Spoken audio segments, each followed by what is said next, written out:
السلام علیکم ورحمۃ اللہ وبرکاتہ۔ خواتین حضرات، آج میں لے کر آئی ہوں ربیع الثانی کی 2627 تاریخ کا وظیفہ۔ سیدہ حفصہ شفیق چینل کے پیارے بہنوں اور بھائیوں، میں امید کرتی ہوں کہ آپ سب لوگ اللہ کے فضل و کرم سے خیر و عافیت سے ہوں گے۔ میری عزیز بہنوں اور بھائیوں، ویڈیو کی طرف بڑھنے سے پہلے آپ سے ایک چھوٹی سی گزارش ہے، ویڈیو کو اسکپ مت کیجیے گا، ویڈیو کو مکمل دیکھیے گا اور صدقے کی نیت سے ویڈیو کو زیادہ سے زیادہ شیئر بھی کیجیے گا۔ آج کی ویڈیو میں آپ کو چہرے کی خوبصورتی کے لیے بہت ہی مختصر اور بہت ہی آسان، بہت ہی زیادہ اثر رکھنے والا عمل بتانے جا رہی ہوں۔ بات کرتی ہوں اس عمل کے فائدے کے متعلق۔ سب سے پہلی چیز، چہرے کی خوبصورتی کے لیے یہ بہت ہی زیادہ مفید اور فائدہ مند عمل ہے۔ میرے پیارے بہنوں اور بھائیوں، اس کا فائدہ یہ ہے کہ چہرے کی کوئی بھی بیماری، داغ دھبے، سیاہیاں ہوں، رشتے آتے ہوں، چہرے کی وجہ سے رشتے سے جواب ہو جاتا ہے، ان کے لیے بھی یہ عمل بہت ہی مجرب ہے۔ اب بڑھتے ہیں اس عمل کی ترتیب کی طرف۔ سب سے پہلے اس عمل کی اجازت کے لیے چند عمل یہ ہیں جن کا آپ نے اہتمام کرنا ہے۔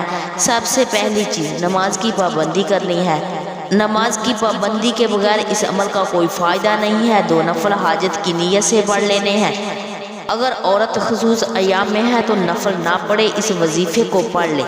اس وظیفے کو پڑھ کر بعد میں آپ نے اللہ رب العزت سے دعا کرنی ہے۔ یہ اللہ تعالیٰ کے 2 نام ہیں، یا اللہ یا نور۔ یا اللہ یا نور آپ نے 100 مرتبہ پڑھنا ہے۔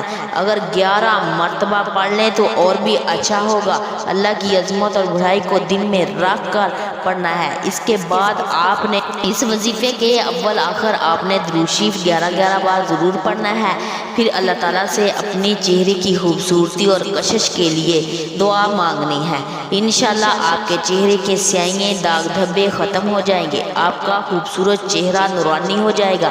اس وظیفے کو پڑھ کر آپ نے اپنے ہاتھوں پر پھونک مار لینی ہے اور اپنے چہرے پر پھیر لینے ہیں۔ انشاءاللہ چہرے کا جو بھی مسئلہ ہوگا حل ہو جائے گا۔ میرے عزیز بہنوں اور بھائیوں، یہی عمل آپ کے چہرے کی خوبصورتی کا ہے۔ اللہ سے جب بھی مانگے ان 2 حدیثوں کو سامنے رکھ کر مانگنا ہے، انشاءاللہ مسئلہ آپ کا حل ہو جائے گا۔